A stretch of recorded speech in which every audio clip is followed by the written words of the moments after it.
Avoir confiance en soi, ça signifie quoi? Ça signifie se savoir capable d'accueillir l'aléa. Savoir que l'on a en nous toutes les ressources nécessaires qui vont nous permettre de faire face à des situations difficiles. Quand on a peur, on se sent incapable d'accueillir l'aléa et on pense que l'on n'a absolument pas en nous les ressources qui vont nous permettre de faire face aux situations difficiles. Avoir confiance en soi, ce n'est pas ne plus avoir peur. Avoir confiance en soi, c'est se sentir capable d'y aller malgré la peur. Peur qui va même d'ailleurs se transformer au contact de la confiance en défi. Il n'y a pas d'arrogance dans la confiance, il n'y a pas de certitude non plus.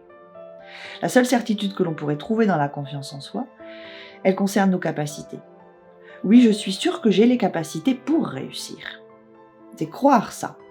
Quand je travaille sur la peur avec les cavaliers, j'ai souvent l'impression, et ce qui est normal d'ailleurs pour eux puisqu'ils vivent quelque chose de très très difficile, mais finalement, en réponse à cette peur, ce qu'ils veulent, c'est pouvoir tout gérer, être sûr d'avoir prévu 100% des situations et d'avoir 100% des compétences qui pourront leur permettre de faire face à 100% de ces situations.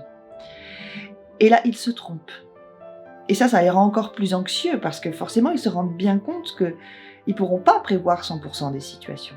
Il y aura toujours un truc à un moment donné qu'ils n'auront pas prévu. Et quelque part, ils le savent. Quelque part, on le sait très bien. Et ça, c'est pas le bon combat.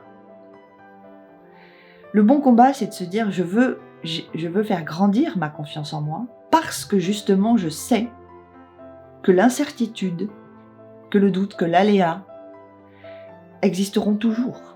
C'est parce que j'ai accepté ça, et ça, c'est la première condition, c'est parce que j'ai accepté que l'incertitude existera toujours, que je dois développer ma confiance en moi. La deuxième chose à faire quand on veut gagner en confiance, c'est s'occuper de ses savoir-faire et de ses compétences, parce qu'il n'y a pas de confiance sans compétences. Mais il faut s'en occuper d'une certaine façon.